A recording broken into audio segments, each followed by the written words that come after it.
Why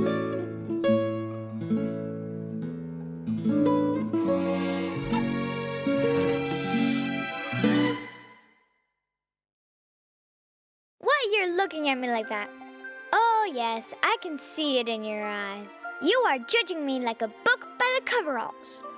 But even an ugly duckling can have a very beautiful soul. And now I will tell you a fairy tale about that. Cinderella. Once upon a time, there was a girl who lived in the kingdom of far, far away. She really wanted to go to the ball at the palace. The problem was that she never had the time to have the time off because her evil stepmother made her do all the chores around the house. All work and no play makes us dull kids. And it's all because of these horrible housework.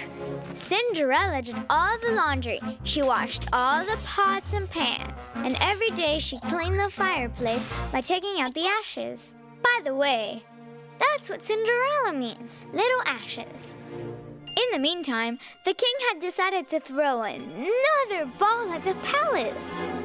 And not just any ball. He invited everyone. He said there would be an all-you-can-eat buffet of cookie, candies, and ice cream. And that there would be dancing all night long. Cinderella became very happy, but then she became very sad.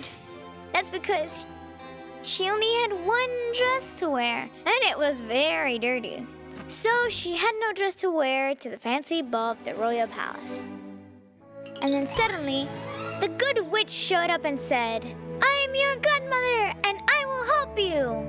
I'm going to turn your old tattered house dress into a beautiful ball gown, the most fashionable one of the season. But there's one thing you must remember. When the great tower clock at the palace strikes midnight, you must leave at once because your beautiful ball gown will turn back into a house dress." Cinderella was so happy as she checked out her reflection in the frying pan. Then came the evil stepmother. "Where do you think you're going all dressed up? We have a whole bunch of nuts in the house that need to be cracked, so get to work right now." That's when Cinderella grew really, really sad. To crack that many nuts, you can ruin and break all your teeth doing that. How can you smile at the ball if you have no teeth? Then the good witch showed up again and gave Cinderella something that looked like a wooden Pinocchio, with a nose this long and a mouth that was this wide, and the teeth of a hippopotamus. "And who could this weird nut be?" asked Cinderella. "He is not a weird nut. He is a nutcracker," replied the good witch. "Look how well he can crack the nuts. Crack, crack. It's all done." Cinderella was able to crack all the nuts right away. And she liked the nutcracker so much that she decided to take him with her to the ball. Cinderella was walking down the road when suddenly she saw the king. "Oh, your majesty," said Cinderella, "why are you so sad?" The king sighed heavily and told her, "How could I not be sad? I had a ball at the palace, but then the rats showed up and threw me out." Just then the nutcracker stood up and said in a very human voice, "Don't you cry, your majesty. I will come to your rescue." He started to play his nose like an elephant playing a trombone. And he played such good music that the king started to dance along to it. As soon as the rats heard the sounds of the trombone, all their willpower simply disappeared. And the king took the broom and swept them out of the palace. Everyone was so happy. Then Cinderella gave the nutcracker a big kiss right on his long nose. Suddenly, sparkles began to appear everywhere, and the nutcracker started to transform into the prince. And when his transformation was over, he said, "Up until now, I was under a spell.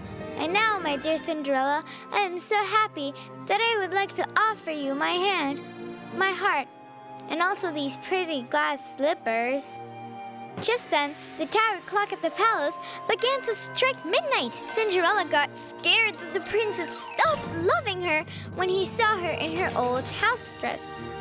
But the prince didn't care about that at all. because his love for Cinderella was real. That's what I keep telling you. You may judge someone by their coveralls at first, but you fall in love because of their great inner qualities.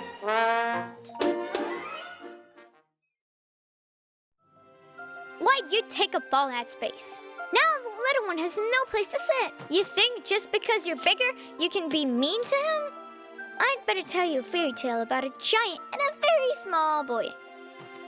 Tom Thumb. Once upon a time, there was a family that had 3 sons. The oldest son was a strapping lad. The middle son was as stout as a sparrow. And the youngest son was very small, real teeny tiny. The older brothers were very mean to their younger brother. They made fun of him, called him Tom Thumb, and teased him. They would say, "Tra-la-la, tra-la-lee, you're no bigger than a flea." One day, the older brothers went off to gather firewood in the forest and didn't take their little brother with them. But Tom Thumb was very clever. He followed his brothers, dropping pebbles along the way so he wouldn't get lost. The older brothers had gathered the firewood, but they were lost and couldn't find their way home. They started crying like little girls. That's when Tom Thumb showed up and told them, "Stop crying like babies, follow me." And he led his brothers out of the woods. The next time they ran out of firewood, they went to the forest again. Tom Thumb was right behind them, and he brought a piece of bread with him. He scattered breadcrumbs along the way, but the birds gobbled them all up. Poor Tom Thumb. Now he wouldn't be able to find his way home either. He went up to his brothers, who were having a picnic in a meadow. Suddenly, something rustled in the bushes. The older brothers got so scared they climbed up the trees, but Tom Thumb just laughed. "You are such chickens. It's just an ordinary cat." The cat came out of the bushes and said, just like a human, "I am an extraordinary cat. I am Puss in Boots." The cat looked so silly. He even had a hat with a feather. The older brothers, now in a good mood, climbed down the trees and asked the cat to show them the way home. But Puss told them he had no time because he had an important business deal with an ogre. He'd first have to deal with that deal, and then he'd show them the way home. The older brothers burst into tears again. Puss in Boots felt sorry for them and said, "Come with me to the castle and spend the night there." So off they all went to pay this ogre a visit. The door was open, so they walked right into the great big hall and saw a scary, nasty ogre sitting at the table. When the ogre saw the 3 brothers and the cat, he said loudly, "Great, a tasty 4-course dinner, and served itself up to me." And he licked his lips. Tom Thumb was a very smart boy. He figured out right away that they were in the castle of a cannibal. Horrible! The cat winked at the boy slyly and said to the giant, "Mr. Giant Ogre, you're not a very good host, are you? I heard somewhere that ogres change shape to scare and amaze their guests. But I guess you don't know how to do that." The giant just laughed at him, then boom! He turned himself into a huge lion. The older brothers got scared and ran to hide under the table. But Puss in Boots didn't even twitch a whisker and told the ogre lion, "Well, that's not hard. Anyone can turn into a lion. But can you turn into something small, gray, and squeaking?" The ogre lion was stunned. Then bam! A small gray mouse ran across the table squeaking. Puss pounced at the mouse so fast that he flew out of his boots, lost his hat, and scattered the dishes all over the table. But the cannibal mouse got away by squirming into a jug. Tom Thumb knew exactly what to do and quickly plucked up the jug with the cork. The cannibal was trapped inside the jug. Everyone cheered. Puss put his boots and his hat back on and took charge of things. He sent the older brothers to bed. It would have been silly for them to sit under the table all night. Puss took Tom Thumb out the balcony and pointed out the way home. And then he put him to bed too. In the morning, the brothers left for home with Tom Thumb leading the way. From then on, no one was mean to Tom Thumb ever again. So now don't you forget, no matter how big you are, you can't be unkind to the little ones. tiny Tom Thumb, if he is smart and brave, has the ability to beat the meanest and scariest giants of them all.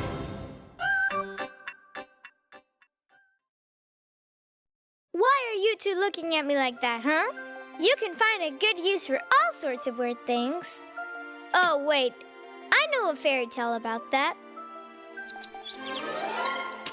The Straw Bull Calf. Once upon a time, there lived an old man and an old woman. They were very poor, and they had no family at all. No children and no grandchildren. All day long, they would sit on the porch all alone. One day, the old woman turned to the old man and said, "You know what, old man? Our life is really terribly boring. I have an idea. What do you think about getting ourselves some kind of pet?" "But a pet needs to be fed all the time," said the old man, who started to grow anxious. But the old woman kept whining like a little baby. "I want a pet kitty. I want a pet doggy." And when the old woman asked for a little turtle, the old man got worried and started thinking that he should do some thinking. Then the old man came up with an idea that seemed really great.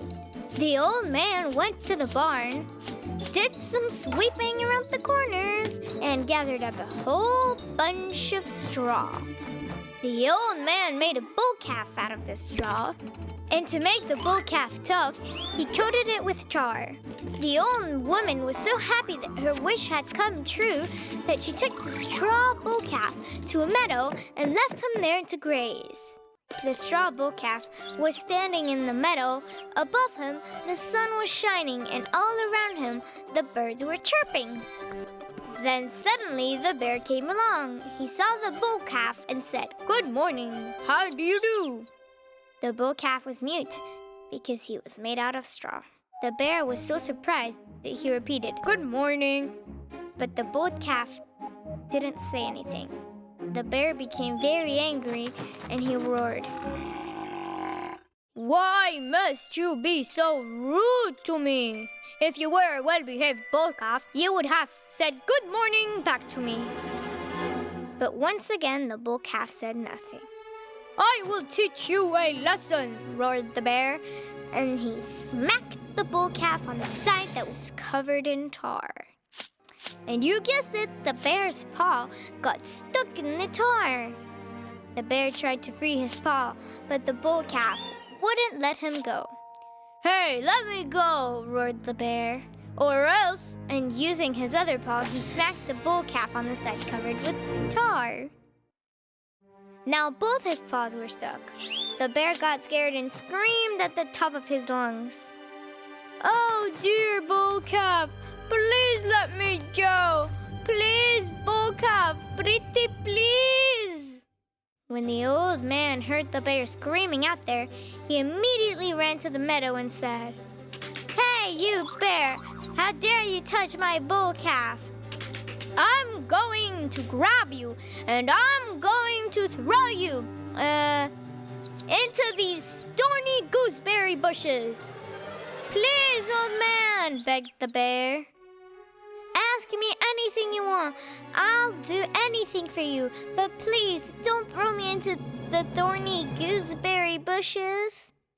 And please unglue me from this bull calf." "Fine, fine," said the old man, "but don't you dare fight anymore." And in return for his freedom, the bear brought the old man a great gift, lots of honey. The old couple never had so much in all their poor lives. And one afternoon, while the bull calf was grazing in the meadow, the wolf got stuck to him. The old man unglued the wolf, and he brought the old man a herd of sheep. The next day, the fox got stuck in the bull calf. And so the old couple got some geese and a few chickens. Even the rabbit got caught in the trap. The old man freed the rabbit, and the rabbit brought the old couple a whole bag of juicy carrots. The old man and the old woman sat on the porch, eating carrots, and they couldn't have been happier with their bull calf. The bull calf was not real, and yet he proved to be very useful. The old man and the old woman lived happily ever after So their fairy tale was a very happy ending. And that's what I'm telling you. Every little thing, if you know the proper use for it, can be very valuable to you. Please eat, my dear little toy friends. Even though you are not the newest of all my toys, you are my favorite ones. I'll tell you a good fairy tale now.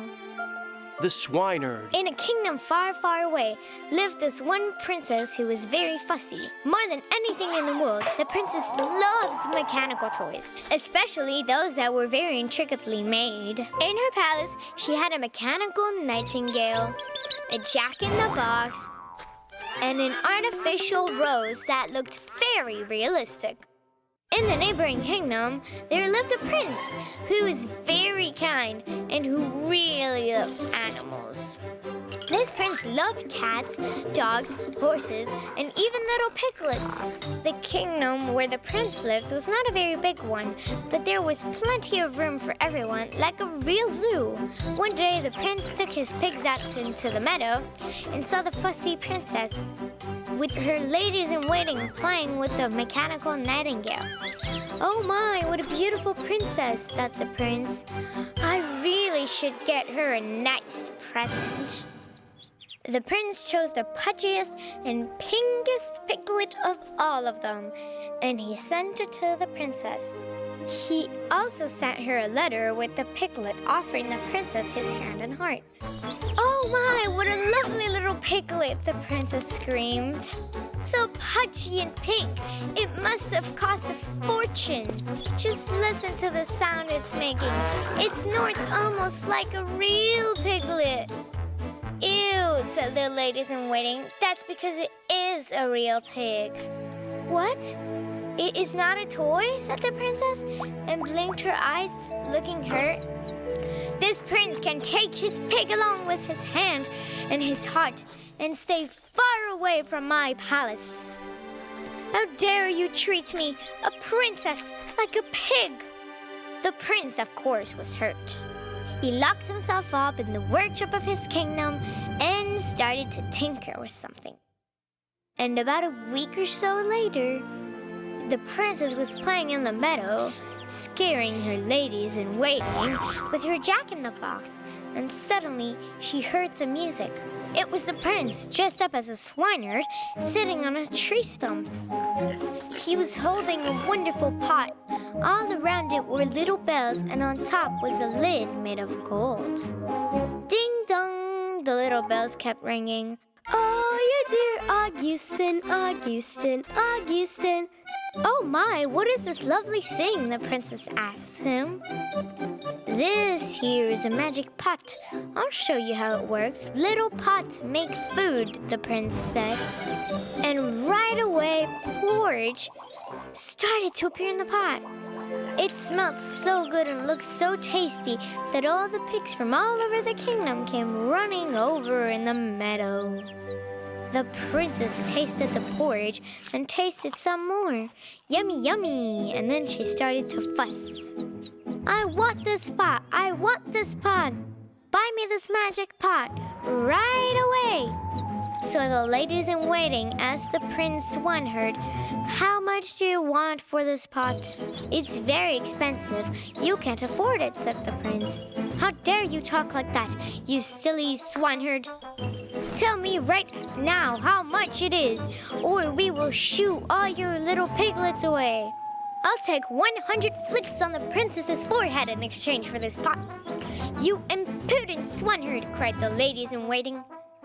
But there was nothing they could do, so the princess had to suffer. The princess returned to her palace, put the magic pot on the table, rubbed her forehead, and said, "Little pot, make food!" The little pot started cooking porridge, and then pigs from all over the kingdom started coming to the palace. They were snorting and trying to get in, and the porridge from the pot just kept spreading and spreading, because if you wanted to turn it off, you had to say, "Little pot, don't make food." But the prince was the only one who knew this. So the princess and her ladies-in-waiting had to eat this porridge with the pig until the Prince Swineherd finally took pity on the fussy princess and forgave her. That's what I'm saying. Even the newest, most expensive toys in the world can't transform a pig into a decent human being.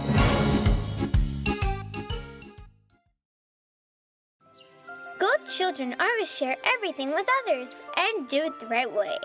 I like to do my share of, sharing. I know sharing is caring, but we're not talking about me here, so I'd better tell you a fairy tale. There was a farmer living in a village, The tops and the roots. and nearby was the forest with all sorts of creatures living in it, including the bear. One day, the bear saw the farmer ride his cart over to a field, and when he got there, he jumped out and started digging something up with a shovel. The bear wanted to find out what was going on, so he approached the farmer and he asked him, "Hey, farmer, what are you doing here?" "Well, Bear, I need to plow the field, plant the seeds, harvest the crops, and then eat what I reap." The bear became very happy that there would be something to eat. Then he asked the farmer a favor. "Hey, farmer, please be kind and give me some of the crops you harvest." The farmer scratched the back of his head and said, "Fine, when my crop grows, I will give you some." "Tell me what part of the plant you will take, Bear, the tops or the roots?" "Why would I want to eat a bunch of roots anyway? Ew, they're so dirty." So the bear told the farmer, "Of course, I will take the tops." "Fine," said the farmer. "We have a deal. I will give you the top, but you have to earn your meal. So here's the plow. Let's go and work the fields." That's the last thing the bear expected, that he'd be asked to plow the field like a horse.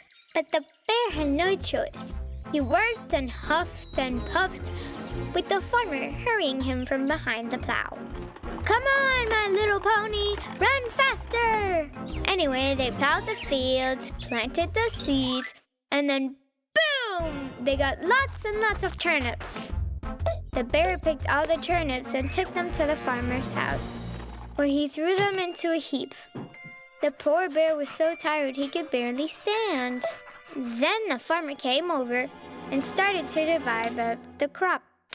He took all the turnips for himself and told the bear, "These are my roots." He gave the bear all the green tops that were not tasty at all and said, "All right, here are your tops. Bon appetit, bear." The bear tasted them and said, "Ew, this tastes horrible. These tops are not edible, farmer. Why did you give them to me?" The farmer looked at the bear and pretended to be surprised. "But you asked for the tops, didn't you?" The bear looked back at the farmer, speechless. He just stood there with his jaw dropped, and you could hear his stomach making hungry noises. The poor bear, he was really hungry. So he walked up to the farmer and asked, "Could you spare me some turnips, please?" "Fine," said the farmer to the bear. "I'll give you some turnips. But first, you have to plant 10 rose bushes, sort 3 big bags of beans, wash all the dirty dishes, clean the whole house, do all the laundry, and what else? Oh yeah, I will go to sleep and you will stand by my bed with this. Chase the flies away, and if they wake me up, I'll throw you out and you will not get any turnips." The poor bear sighed, put on an apron, and started doing all the chores around the house. And the farmer scolded him from time to time. "What's wrong with you, you clumsy bear? I can't sleep with you stomping your feet. Can't you be quiet?" Finally, the farmer went to sleep. He was probably dreaming of gobbling up all the turnips. And the bear was standing next to the bed, waving his paws to chase the flies away. But one fly that was very fat and very green landed right on the farmer's nose and started crawling up and down. The farmer wiggled his nose like he was about to sneeze, so the bear got really scared. "Oh no, he will wake up now! He will wake up!" So he raised the fly swatcher and hit the fly with all his might. The bear was trying to hit the fly, but he hit the farmer right on the nose. The farmer jumped up, holding his nose and screaming, "My nose! That's when the bear completely lost it. He turned, ran outside, fell over the bags of turnips, grabbed the bags, and ran off with them into the forest. And the farmer was left holding no bag, just his own nose. Let me tell you why. It's because people who are selfish and greedy can see no further than the end of their nose. Be nice and share.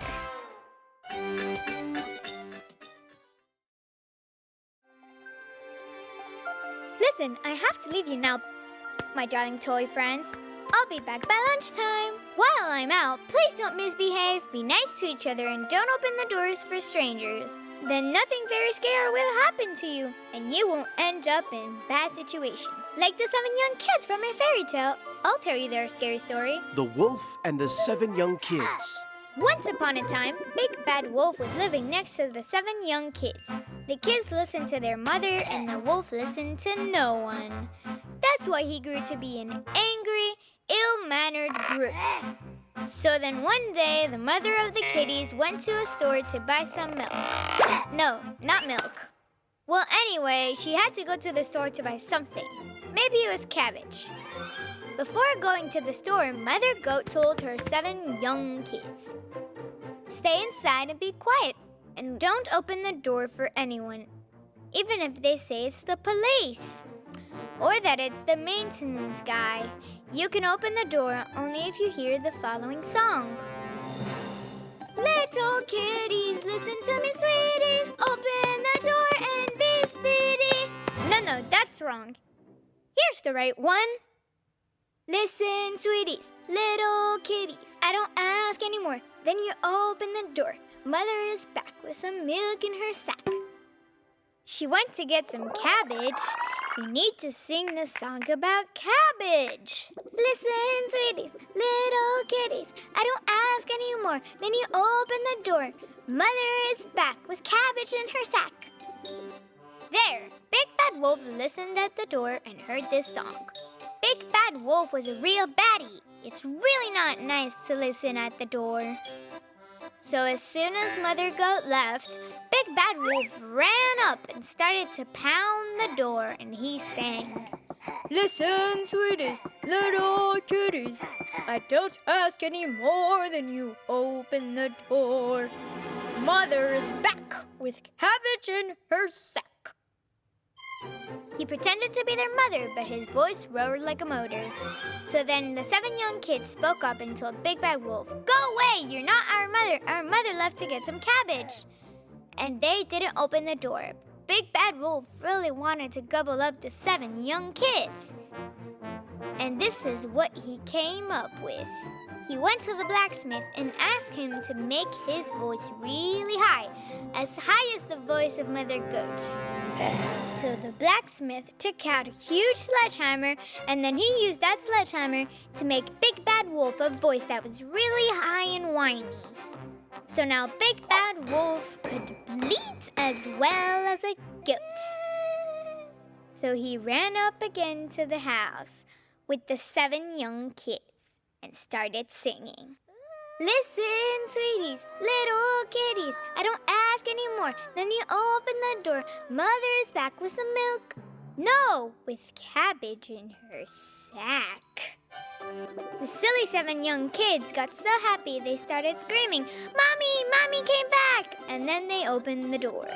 Only the 7th little kid, the smallest one of all, felt that something was not right, and he hid in the oven. Big Bad Wolf ran into the house and gobbled up all the 6 little kids one by one, and he didn't even have a problem swallowing them.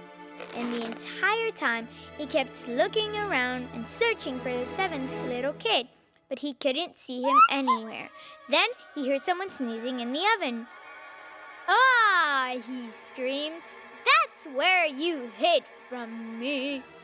Just you wait a second. I will get you too." Big Bad Wolf's voice was very high and very scary, and he was shaking with rage, his teeth shattering away. But he still couldn't reach the little kid. That's when Big Bad Wolf decided to start huffing and puffing to break down the oven. He huffed and puffed and only got dirt to come out of the oven. He huffed and puffed again and the wind made noise in the chimney. Then Big Bad Wolf ran out of the house. He ran in and huffed and puffed hard. In fact, he huffed and puffed so hard that he got all red. Big Bad Wolf was huffing and puffing, but the oven felt nothing. It was kind of like an elephant bitten by a small mosquito. He couldn't huff and puff it away. The oven was made of bricks. Then Big Bad Wolf thought, I'll get to the tiny kid through the chimney. And he started climbing up to the roof. It wasn't easy to climb up the roof with a full belly. He fell down twice. His knees were scraped, his fur covered with burrs. But he still crawled up there. Well, he got up there all right, but he couldn't get in. His belly full of the young kids got in his way. Then he got all the young kids out of his belly, put them down on the roof and said, don't make any noise, and if you don't behave, I'll come back and eat you. And then he thought, I'll get to the littlest kid, eat him, and come back up and re-gobble them all up again. Big Bad Wolf was crawling down the chimney, barely making it, and he got all dirty from soot. Then he heard someone down there trying to light a match. It was Mother Goat. She'd come back home and started to heat the oven to cook the cabbage. While Big Bad Wolf was going through the chimney, she had time to come back with the cabbage, to sing the proper song, to get her young kids down from the roof, and to tell the littlest kid he shouldn't have gone into the oven. Then Mother Goat started the fire. It burnt the tail of Big Bad Wolf. And he started screaming, What are you doing to me? It hurts! He barely made it out of the chimney and ran into the forest to nurse his wounded tail. Mother Goat was surprised because she couldn't understand how Big Bad Wolf had ended up in her oven. Then the 7 young kids told her the whole story. And that's the story of what happened to them. Oops, I forgot all about the time. Now I'll be late. So if you want to eat cabbage again, don't open the door to dangerous strangers.